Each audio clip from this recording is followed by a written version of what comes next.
Welcome back to Garage 512, everybody. So I decided to go back into time and re-edit the LME tour video that I did way back when. Unfortunately, I couldn't find the actual raw footage that I needed to edit it properly. So what I basically have done is just gone to the old footage and played with the audio settings a little bit because it was really, really bad. So hopefully this version works a little bit better. But I feel like that shop tour really deserves its due justice. I mean, I wear LME stuff all the time. I mean, look at this. That's their new shirt. Okay. I mean, it needs better representation than my first video. So hopefully this is a little bit better. Enjoy it all, and sorry for the rebroadcast, but I think you'll like it. Welcome back to Garage 512, and I'm excited. Number one, I am going to be touring the LME facility. As you can see right here, I'm right up front in Houston, Texas. They are building me my brand new long block, 454 stroker. Unlike the last one, which was an ERL short block, we're still using the LS7 heads, ported, but still stock castings. This one is being built from soup to nuts with a LSR block, all aluminum LSR block, Callie's crankshaft, diamond pistons, comp star, connecting rods, and a custom ground cam. We'll see what the power is. It should be impressive. It's going to be running 13.25 to 1 compression. So it will, stars. So it's going to be running 13.25 to 1 compression. So it will be exclusively running E85, so corn fed. That said, let's go inside and tour the facility. We're going to meet my sales guy, Colin. He's going to tour me around the facility. We're going to get a chance to see my actual long block. It should be assembled, fully assembled this week, and go on the Engine Dyno next week. So let's go in and take a look and see what's what. Oh, if you didn't notice, I am pimping my my new Garage 512 shirt. I have a logo shirt now. The back, check that box. It's prototype. I'm going to put a check box in the middle of the back with a box around it. So stay tuned for that. You can order that once I get an online store and everything set up. But looking forward to going inside, checking out the motor, and let's see what's what. All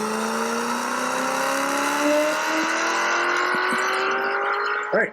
I'm here with Colin, my sales guy over at LME, and I just delivered the MSD fuel rails because they need those for the intake that was finally shipped by Tony Memo, and we are going to go do a tour around the facility. He's going to show me what's what, and I'm finally going to get a chance to see my motor. So it's fully assembled now, huh? We're at the short block stage, getting ready to put the heads on it.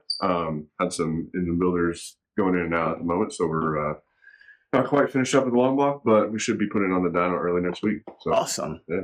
Awesome. Yeah, it is. All right. This is our assembly room.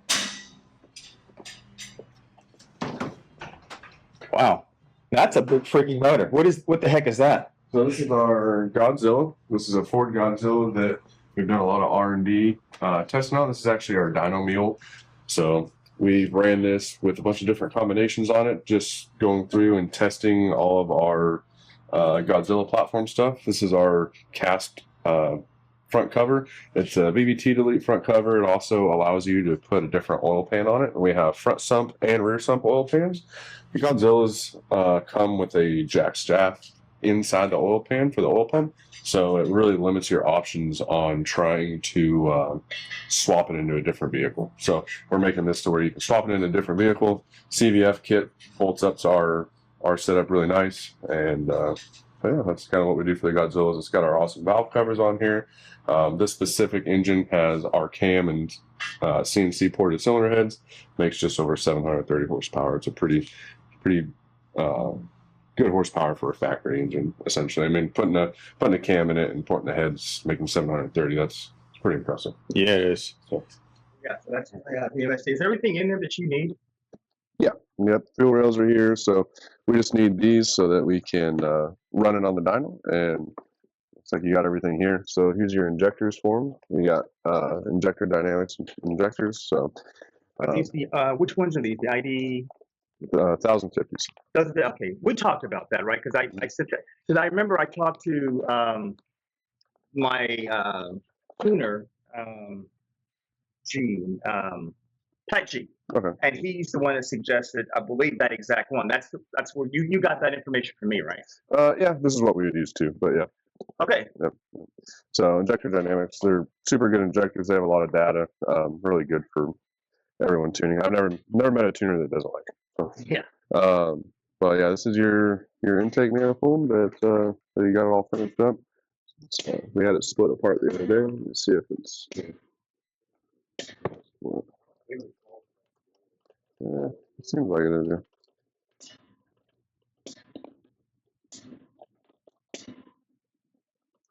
That these plastic things don't melt. They're made from a pretty good material.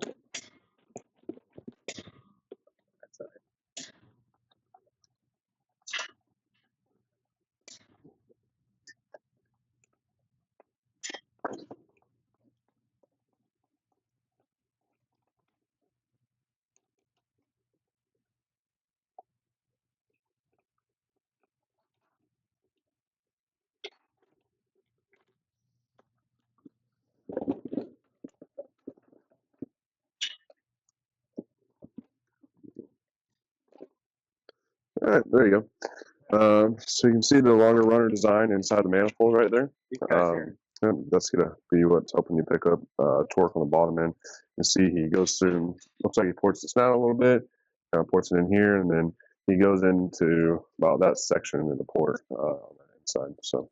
Oh, really? So like inside of here, they poured it all the way inside?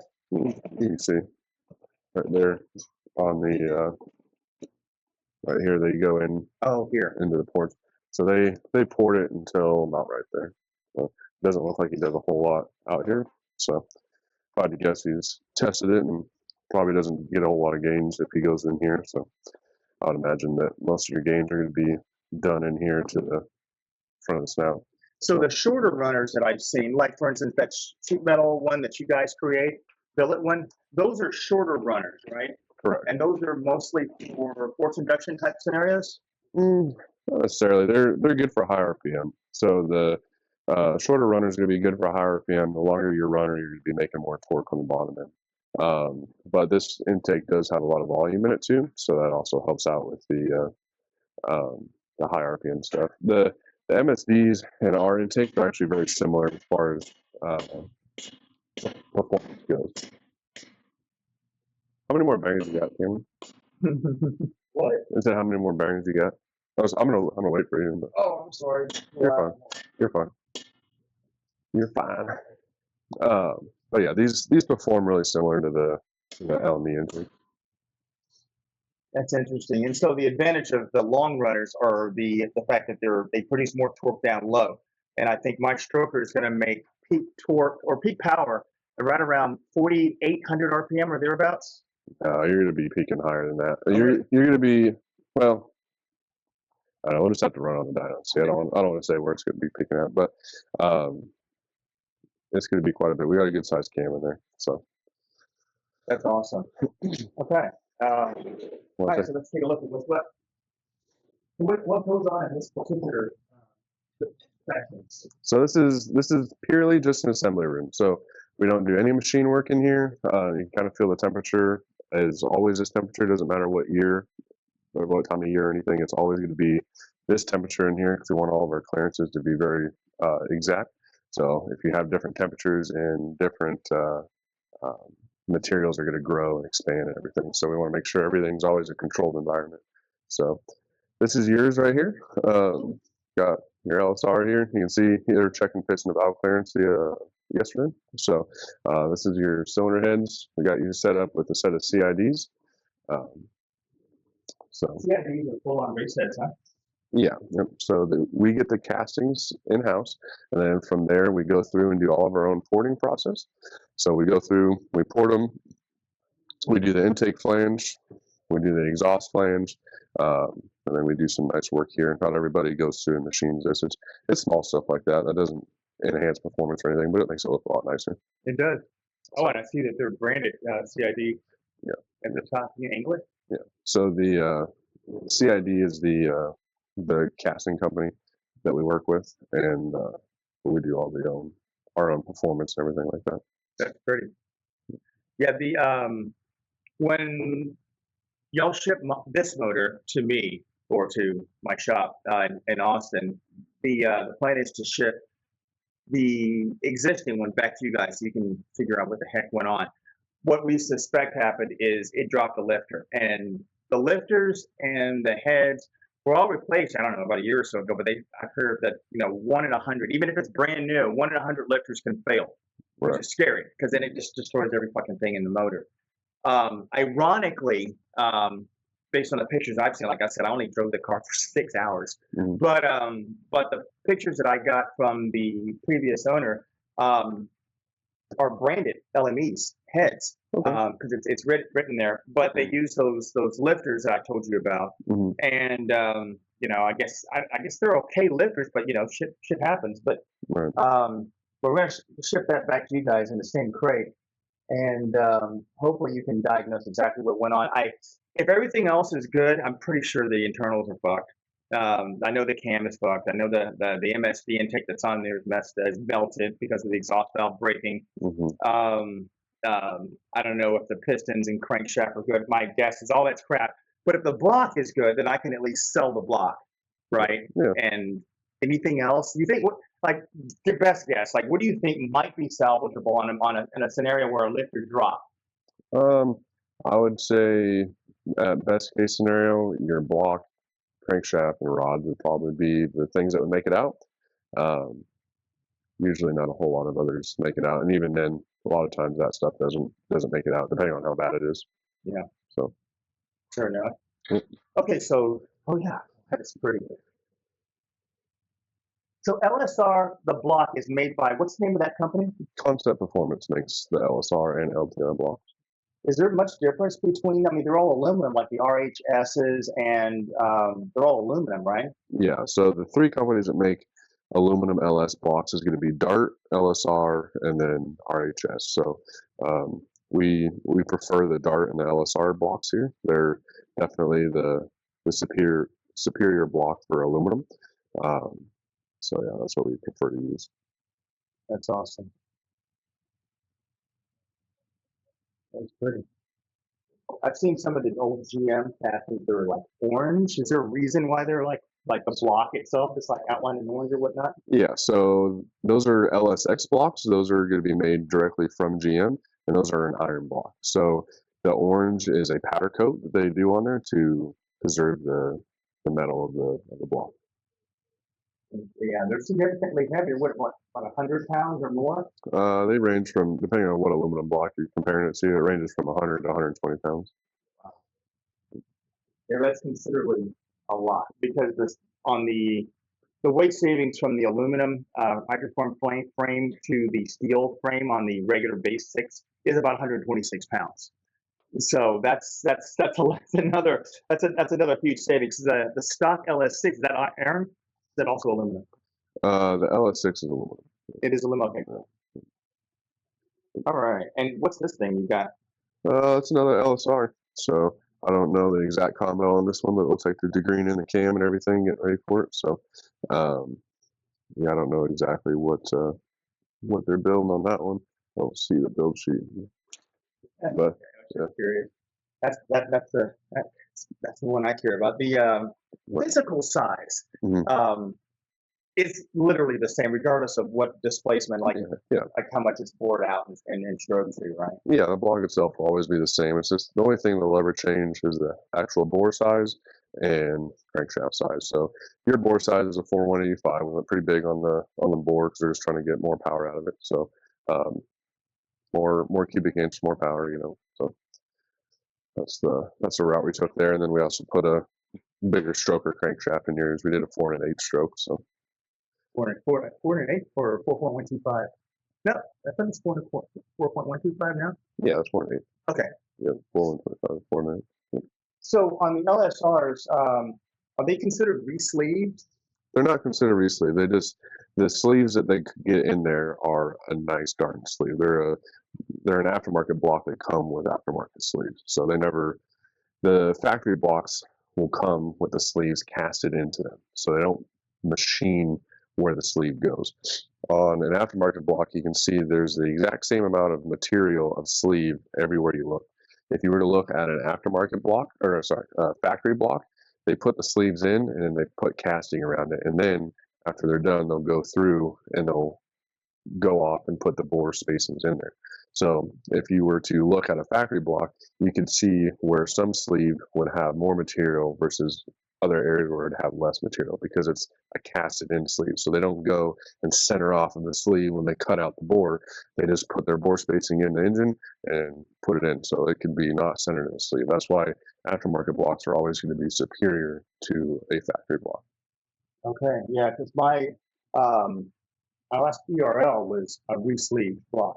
Mhm. They used the stock LS7 block and then re-sleeved it, I believe. Right? Is that how they used to do it? Mhm. And I think my short block was fine. One of the lessons that I learned from the last stroker, also 454, was to not let so many fucking people touch it, Mhm. because those heads, the stock LS7 heads, were worked on by 2 or 3 different people, and then each time, they're jacking with something with this block. Like I remember, like there's a cross drilled cam bolt and some shit in there, and the last guy who worked on it fucked something up, and I talked to what's his name over in Rear Morrison, engine guy, Darren Morgan, and he was explaining to me how to unstick a cam bolt. But the point is, there were so many people touching my motor, I decided this time around, yeah, it's costing me a ton of money, but at least you guys are fully building the entire long block. And the only people that are going to be messing with it is the shop you're sending it to over at CF Works in Austin, Texas. So that's my lesson learned. I can't tell you how many people messed with the last car. I mean, it was like they would, these engine shops, they would do some performance work and then fuck something up, and then not want to warranty it, not want to take any responsibility, and then I go somewhere else and then they fix it, and then they fuck something up, and then and then it's this cycle. I'm like, no. So thankfully this time around, I think I've got great people. My buddy Justin, who had several cars and did all kinds of crazy shit for his different He's Monroes and Porsches and high end stuff, and so I am now trusting exactly who he recommends we go to, which is why I'm at CF Works in Austin for the performance shop. Right on. Yeah, and the nice thing about here at Late Model Engines when we build these is there's zero guesswork. We've been doing this for 20 years. This is our bread and butter combos. We know what we're doing. We've been doing it for a very long time, and we're going to test this thing. We're not just going to tell you that it's a good engine and send it on its way. We're going to put this on the dyno. We're going to make the power that we said it's going to make, and we're going to break it in for you. We're going to guarantee all the oil pressure. We're going to show that it doesn't have any leaks, and we're going to send it out as a quality product that you can use over and over again. So that's what you get when you're paying the little extra money. You're getting a proven product. That's awesome. And heads bolt on here. Yep, heads are bolt on. You have your valley cover right there. The lifters will go in right there. Yeah, great. Intake manifold. Yep, intake will bolt onto the heads once they're on there, and good to go. That's awesome. Okay, so this is the assembly set. Yep. And the connecting rods and everything are already in there. These are the top star connecting rods, and they look like the ones in the picture of. Actually, the difference. Let's see. These are Manleys. Yep, that's a set of Manleys. And these are what are these? Are they these guys here? These are your piston rings. Okay. Yep, that's what rides on your cylinder walls and holds the compression into the motor. Now with that particular SAR, that's already pressed in, like from the factory, their factory, right? That's the sleeves are. These are rings. So rings are going to go onto your piston. And when they go on there, they're going to compress. You can see that they compress. These have ring tension. Once they're in there, they're going to push out, because when you go in, they're going to be pushed in. And so once they're in there, the natural tendency is going to be pushed out against the cylinder wall. That's what's going to seal your combustion in your motor. So when these pistons come up, this is where your cylinder wall, or your cylinder is in the cylinder head. Your piston comes up, and this is where all your compression is going to be coming and pushing in, and you're going to have combustion inside here, and once it's done, it's going to leave through the exhaust valve. And after it goes through the exhaust valve, your intake valve is going to open up. That's what's going to bring in all your fresh air to create another combustion on every single cycle. So it's going to keep going over and over and over. So, and this is the intake, and that's the exhaust valve. Intake valve, exhaust valve. Yeah. Gotcha. What are they made of? So your intake valve is going to be made out of titanium, and your exhaust valve is going to be made out of stainless. If we're doing a forced induction application, we would do the exhaust valve out of Inconel. Inconel. Yeah, it's a metal that withstands heat very well. In this application, you want stainless because you're not going to get as hot as you would on a forced induction application. And so in this case, we want to be as light as possible. So we would take, the Inconel is a little heavier, but in boosted applications, we would take a little heavier valve for strength purposes over this application where you're going to be naturally aspirated for lightweight purposes. And on the stock LS7, they're sodium-filled exhaust valves. Is that right? I'm gonna be lying. It's but it's possible. Yeah, the LS7s have a titanium intake valve. I know that. I don't. I think they're sodium, Yeah. and they're sodium because I remember watching they tend to stay with the sodium because on the C7s and the C8s, I think they mentioned they were also sodium filled. There's some reason for that. I guess lightweight. Right. I don't know, but you say the advantage of the stainless steel exhaust valve is what exactly? It's going to be lighter weight than the Inconel that we use, and it's a very strong valve. It's definitely not a factory valve. It's not hollow. It's a full solid stem valve. And my understanding is from the GM engineers is that the titanium intake valves are very abrasive. Titanium in and of itself is very abrasive, and it can wear, which is what the issues were with those 06 LS7 heads, is that that would wear on what would it be touching to wear it out? So the biggest problem with the LS7s dropping valves, it's a very common problem, is you have valve guides. It's kind of hard to see in here, but the valve guide, the best place that you can look at is this, you'll see a little bronze color in there. We upgrade all of ours to CHE bronze guides, but that's bronze. Looks silver. Well, you can't really see it. It's going to be, this is all your port. The guide is just right at the very tip. It's what goes into the cylinder head. Gotcha. Okay, so you were saying about that?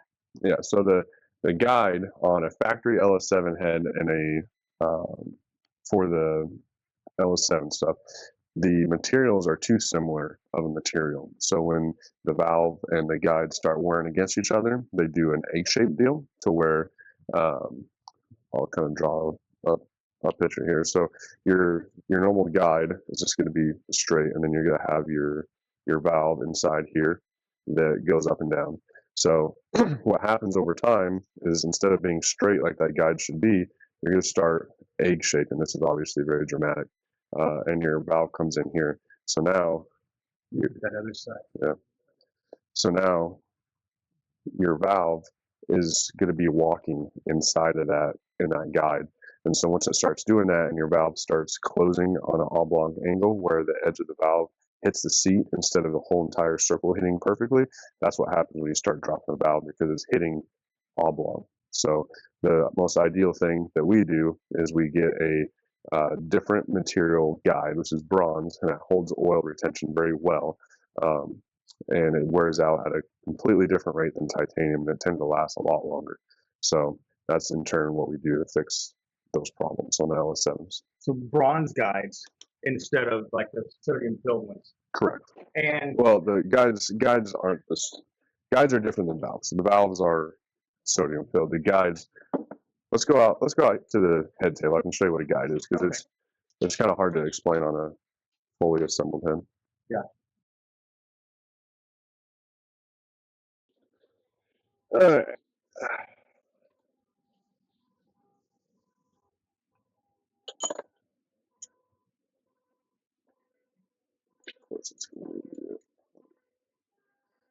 All right. So this is a guide. This is your valve. So this is a factory LS7 titanium intake valve, and this is where it rides in the head. So this piece gets pressed into the cylinder head, and this is where your valve's going to ride So if you didn't have this and your valve was just sitting in there walking around, you're going to hit the side of your valve. Imagine this is your seat and it's walking around and it hits like that instead of a perfect seal like that. Yep. If it hits angled like that, you got to think of 500 pounds of seat pressure pushing on this at an angle at 7,000 RPM. You're going to pop the head of that valve off instantly. So that's why you have to have a very precision machine valve guide. And these are the CHE ones that I was telling you about. They're in a very nice guide that works very well. When we hone these, they have really good oil retention. They hold oil inside there very well, which keeps these looped up, which means you're not wearing things out.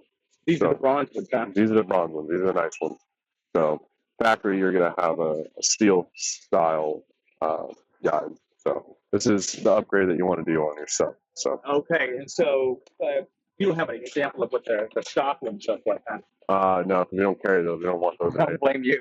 But those where that titanium, because it's so abrasive, will wear out the factory steel guide. Correct, and it'll make that egg shape that I was talking about, and your valve will start walking around. The second your valve starts walking around, you're going to pop the head off of it. And what drops into what happens is it'll break right here, and so it'll come down.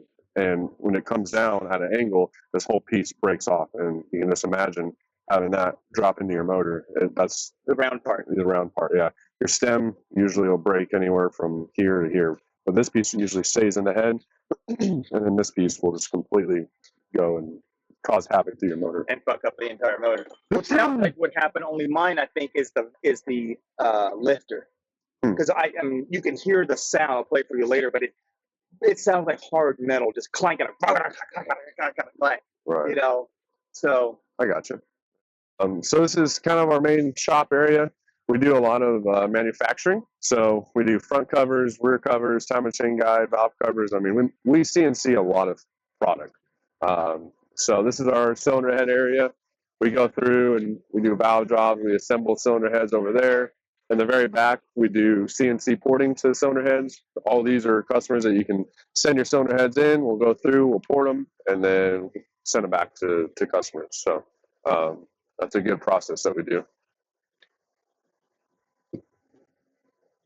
So this is our shipping area. You can see all these chunks of billet aluminum are going to be turned into something, whether it's valve covers, intake manifolds. It doesn't matter. It'll get turned into anything. So solid piece of aluminum? Yep, solid pieces of aluminum, and our CNC machines will take them down. So you were mentioning that you're going to send your engine in. Yeah. So these parts right here are specifically for people that send engines in. We put their name down, their sales order number, and that way we keep everyone's stuff organized. That way we put this number in our system, in the sales order system. We type in your name, number. All we got to do is come out here, find your cart, clean everything up, put it all back together. So that's how we keep really organized and keep over 300 engines at a time in one place. So this whole cart wouldn't be for one person, right? No, so this one section. This shelf is for one. A long block will usually use probably two, maybe three shelves, but short blocks, one shelf piece. Okay. Yep. So you can tell we try and keep a lot of crankshafts in stock. Normally, most of them, all the ones on the bottom are not new, but all the ones hanging up are pretty new.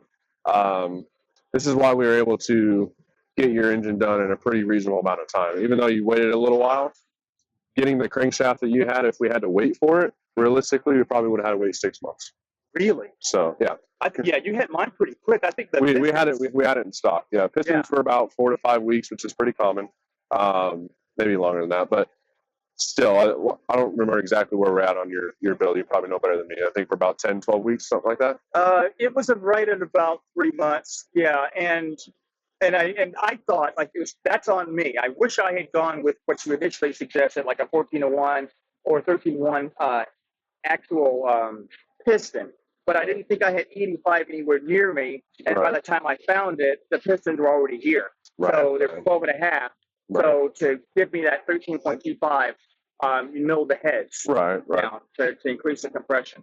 From 13.2 to 14 is not that big of a jump. So you're probably between 15 to 20 horsepower at the most on that. So yeah, I don't think you're going to be having too many issues there. So I wouldn't worry too much about that. 13 to 1 is nothing to laugh at. You're going to be pretty happy with that. So, yep.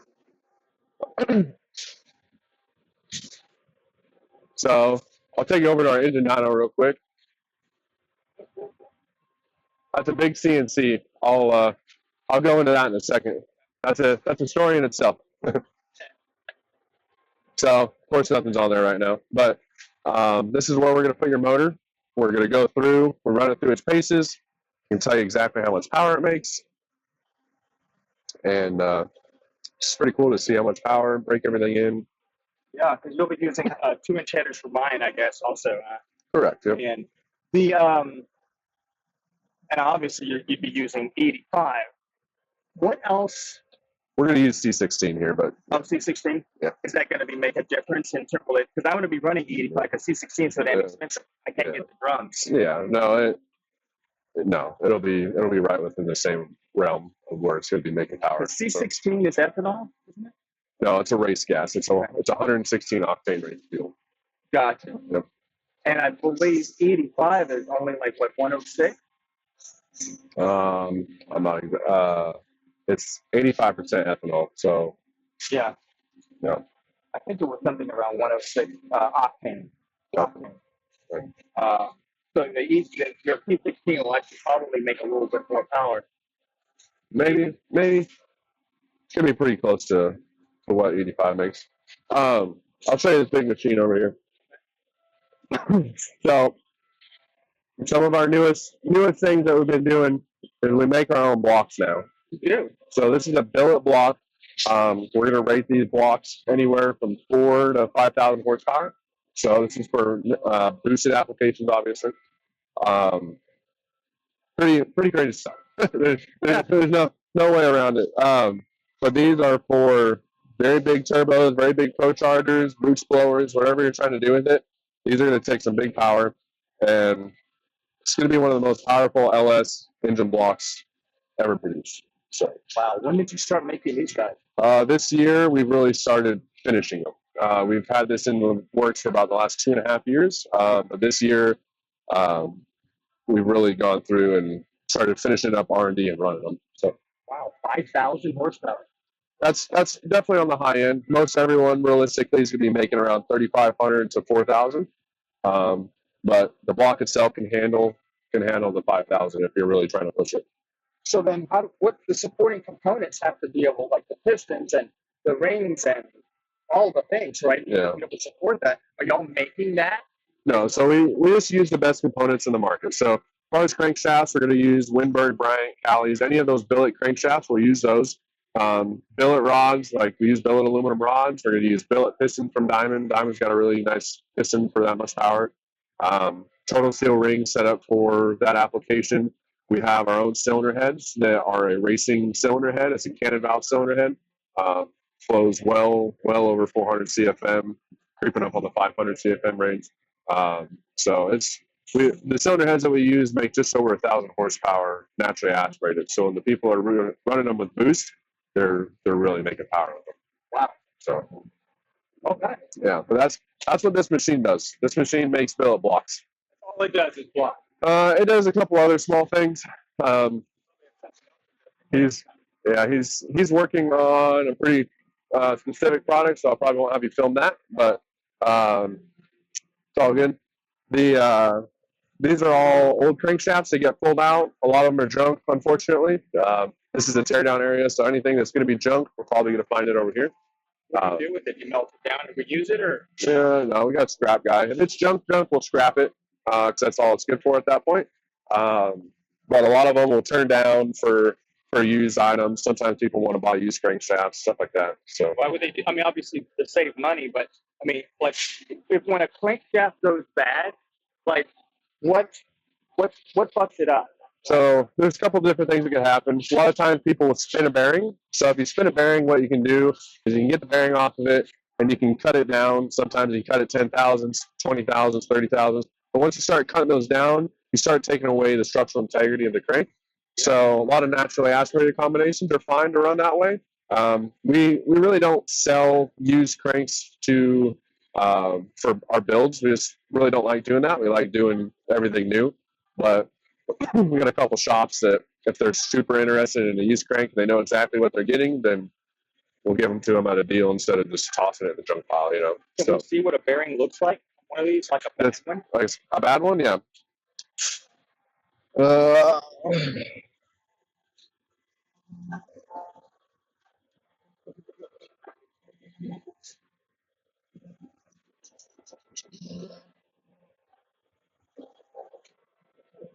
I'll find you one here. No, so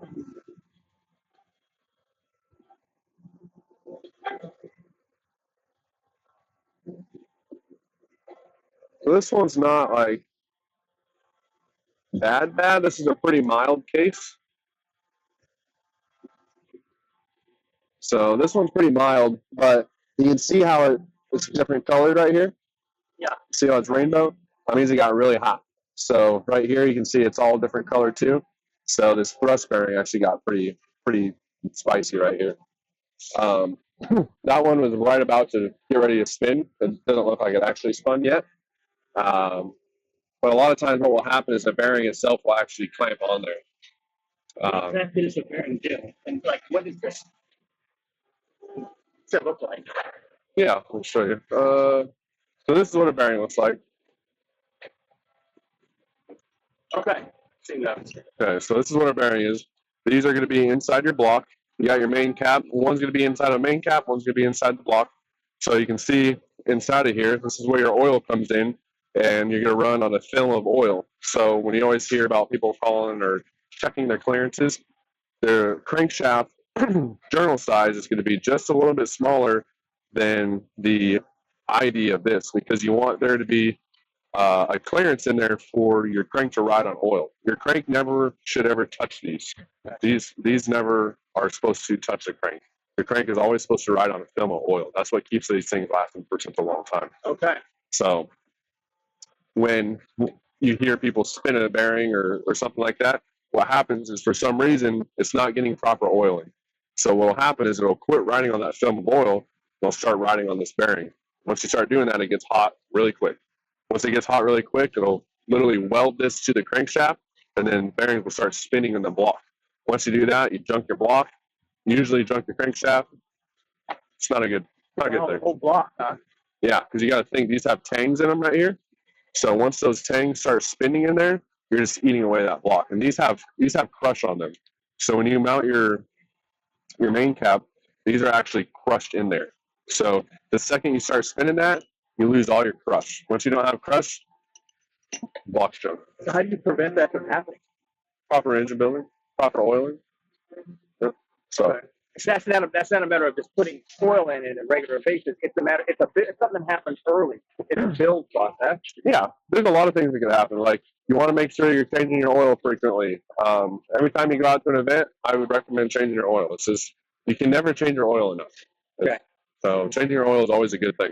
But yeah, just applications like that, honestly. And then obviously improper setup is probably your biggest thing. But yeah, just change your oil, good oil itself, you know. And before we leave, I want you to show me what oil you recommend that I use for this motor when we're done, before we leave. Yeah, for sure. What are these? So these are the main caps I was talking about. So like I said, the bearing will ride in here, and then that will clamp on to the engine, and your crankshaft's in between it. So that's what holds your crankshaft together. Gotcha. Okay. Yep. Gotcha. And we won't see that on my block because it's already inside. I can flip it over and show you. Oh, okay. Yeah, that'd be cool. I can flip you over and show you. Yep. So that machine makes those billet main caps. Okay. Yep. It makes a lot of stuff, but that's primarily what it makes.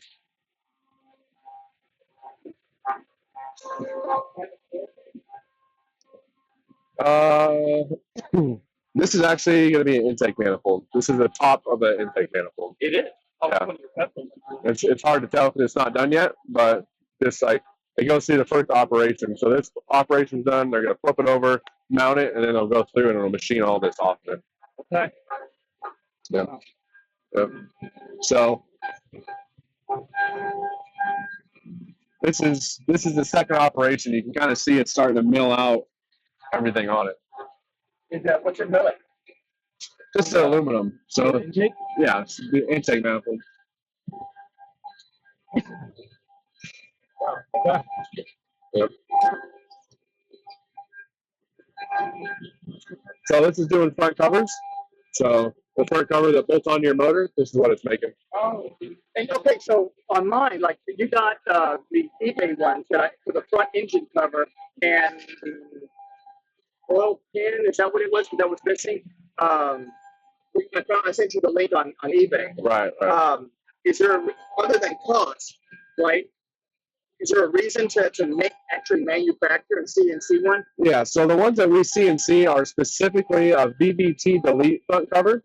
So ours has variable valve timing, and what we do is we delete that. So when we delete it, it moves the cam sensor because you have a phaser that's thick. And so when you get rid of that phaser, you're using a thin gear. So when you use that thin gear, your cam sensor doesn't read anymore.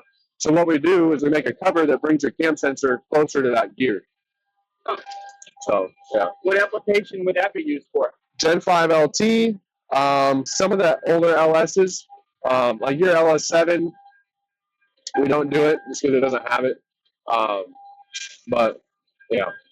So your front cover and your oil pan and oil pump all work together. So they have to stay together. You can't really, we don't make any aftermarket for LS7, LS9 stuff.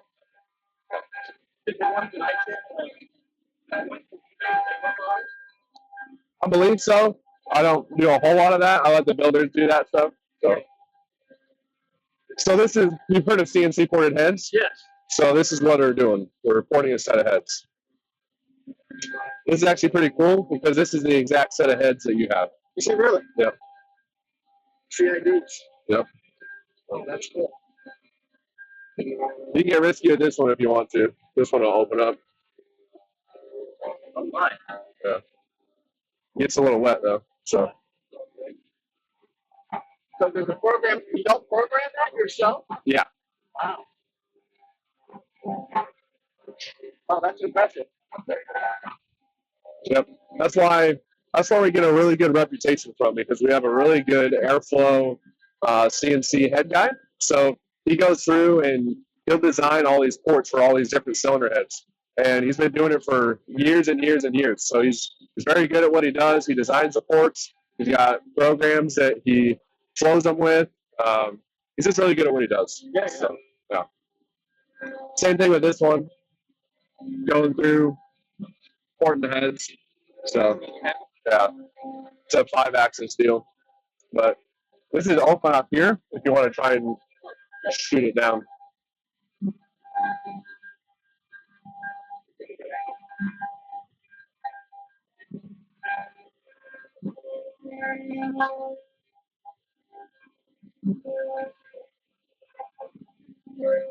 What's different about these? So these are a set of LT cylinder heads. And by LT, you mean the Gen 5 LT. yeah, as opposed to the old C4s. Well, those are LT4s. So Gen 5 LT stands for LT1, LT4, LT2, and then yours was considered Gen 4 because it's LS. So LS is Gen 4, all the LTs are Gen 5. But the previous LT, remember the old Yeah. generation Corvette? Yeah, that's small block Chevy LT.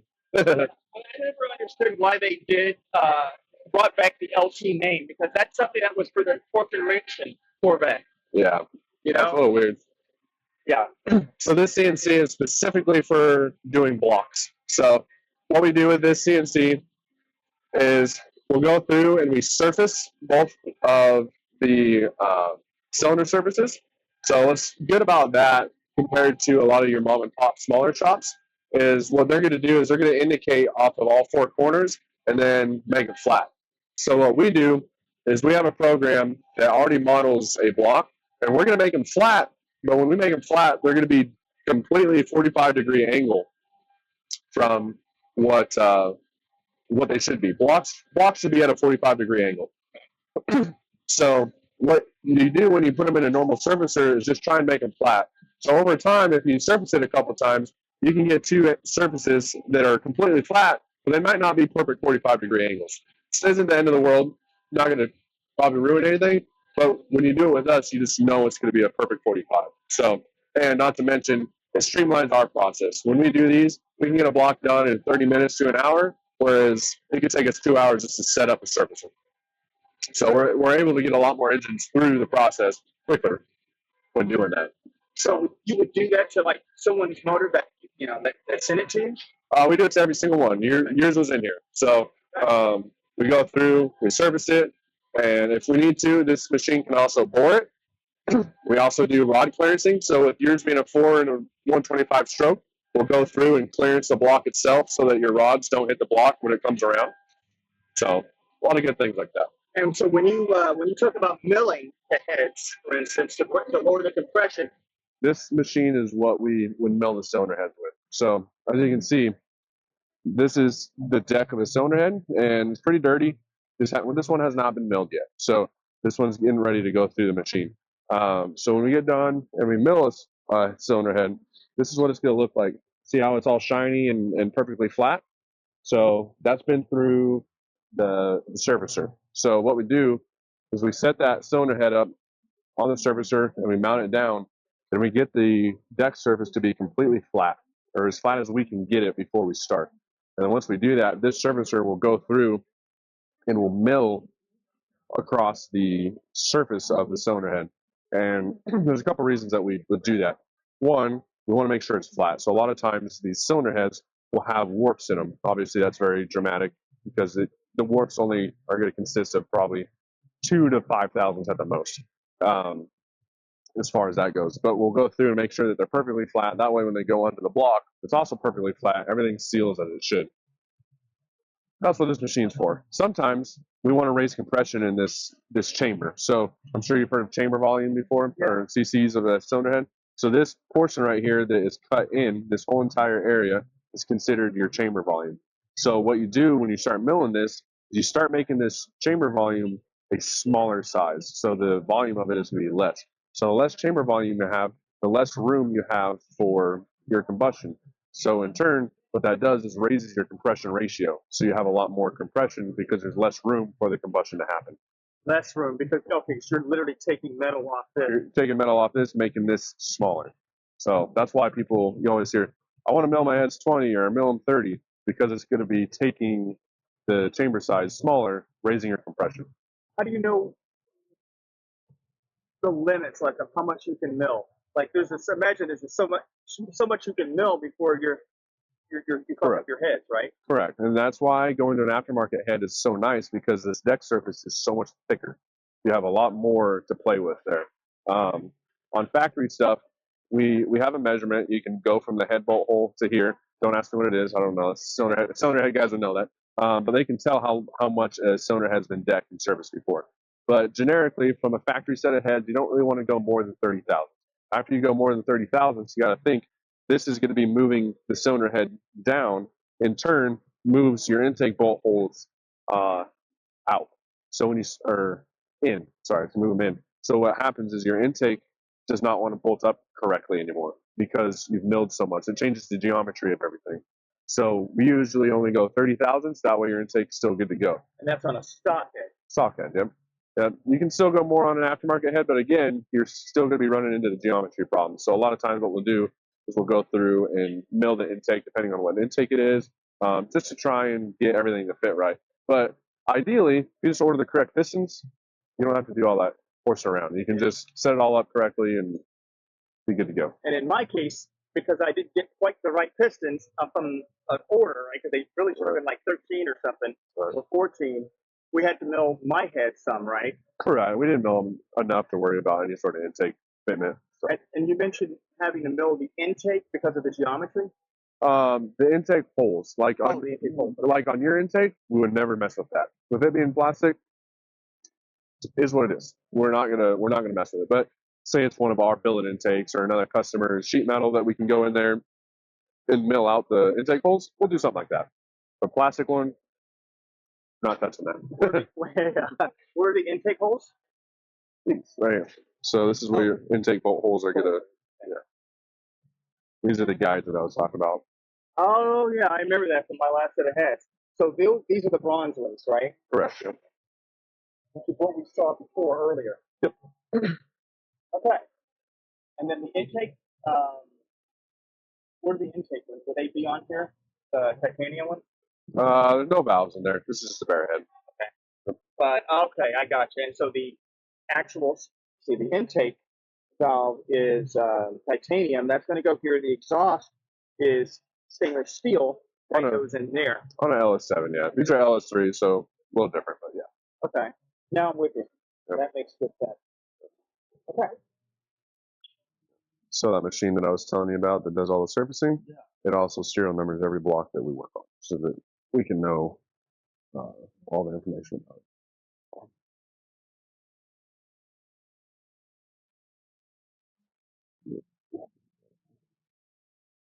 So remember how I was telling you that machine does rod clearancing?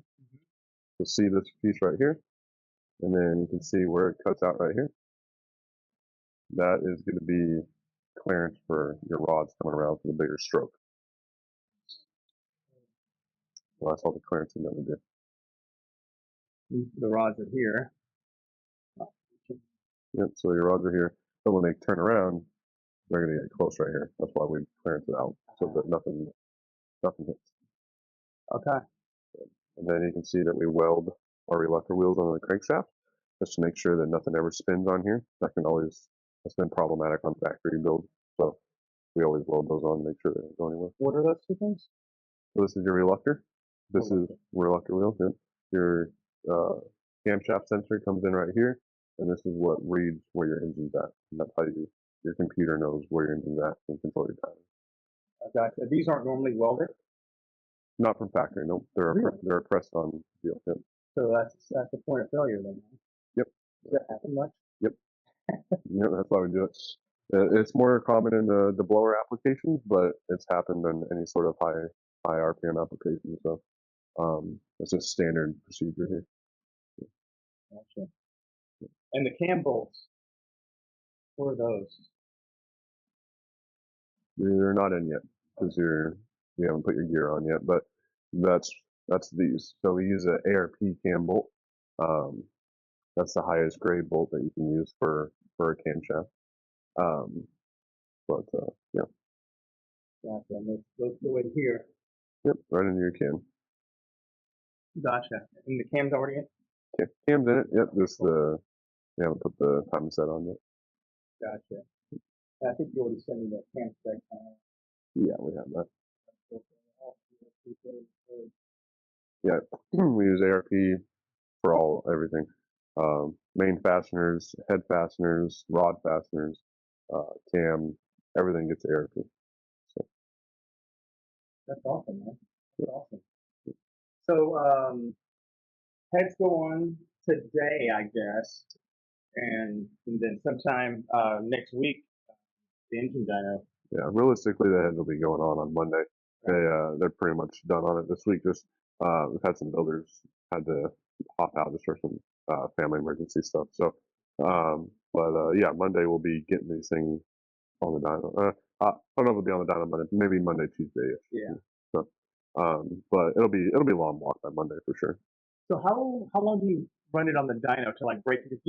Traditionally they tell you 500 miles, right, of break in, and before you can like get on it. How do y'all? What's the process for you guys? So when we run it, we're going to go through, and we call it driving it around. So when we go on the dyno, we have a servo on the dyno that we can turn up the load and vary it. So we go through and we'll vary the load because what you're trying to do is seat those rings. You want the rings to be seated with the cylinder wall. It's not the only thing in these things that really need broke in anymore. All the older engines you needed to break in to flat tap it. Lifters and stuff, everything on these are rollers. So you don't need to break in any roller stuff. But we do like to try and seat the rings. So anyway, we'll go through, drive it around for 30 minutes or so, just getting everything all set up and working. And then after that, we'll go through and we'll do baby pulls. We start pulling it up to about 4,000. Then we'll go up 500 RPMs at a time until we get to our final pull, which is usually around 7,500 to 8,000. So it equals out to be about 12 to 14. 12 to 14 pulls. pulls, okay. Yeah, so we'll go through, and at the very end, we have a blow-by meter to show you how much blow-by it comes from us. shows your oil pressure. Just shows the whole vitals of the engine, just to kind of give you a proof of what we built you. So, That's the final pull where you test the horsepower and all that stuff. yep. The final pull will usually generically be the highest. Usually the last one, second to last one, something like that. Cool. And so, and then you ship it. That's awesome. It should be there in a day. Really? Okay. Yeah, usually a day shipping anywhere, big city like Austin or Dallas. So. Put that in, probably take them. I know I got a bill for them already, like 30 hours for engine swap. Right. So I'll probably take them a good week. Yeah. So if it ships next week, then the week after that, probably the third week of August, is probably when it'll come together. Yeah. Everything else should be in, like my vented hood should be fully painted by then, and you already have the intake manifold, and but I think everything else, I'm pretty positive everything else will be in by then. Perfect. Great. Thank you very much for the tour. Yeah, And, absolutely. can't wait to get this edited and loaded to the channel and give you guys some business. And yeah, I was gonna say you don't need the business, but everyone can use more business. Always, So always, for sure. that's awesome. Well, thank you, kind sir. I really appreciate the tour. You took the time out, letting me film and everything. Yeah, for sure. Glad to have you here. Absolutely. Right. All right. That was really awesome. Colin hooked me up with a little merch. Got a couple of shirts I'll be wearing on the channel from here on out. That's for sure. I really am stoked about getting this motor. Finally, have a reputable engine place building the entire freaking thing, soup to nuts. These guys over at LME are freaking awesome. They allowed me to video this for my channel. I really hope to pay them back with, just the generosity and just taking the time. I know these guys are busy. Took some time out of their busy schedule. So, you guys need some engine work, head work, whatever, come here. These guys are awesome. They're in Houston, Texas. You don't have to live here. I don't live here. They treated me like gold, and yeah, they do good work. So I'm really looking forward to seeing how much power this motor puts out. I'm looking forward to getting it back to me in Austin. Take probably a couple weeks before it's in the car. I got my ported MSD intake from Tony Memo with the stupid shaved letterhead wiped off. I can't stand that raised MSD letter. But Tony got that to them. So looking forward to putting down some power. Pat G is going to be doing the tuning. Stay tuned for that video. I'm going to head back to Austin here in a bit. So ending with, as always, PSA on PSA, do yourself a favor, get your yearly physicals, have that doctor check that PSA box on your blood form. No reason to not have it checked. Get ahead of that prostate cancer. I think we'll all end up with it at some point. Doesn't mean you die from it. So please, always, always, always get those physicals and have that doctor please check that box.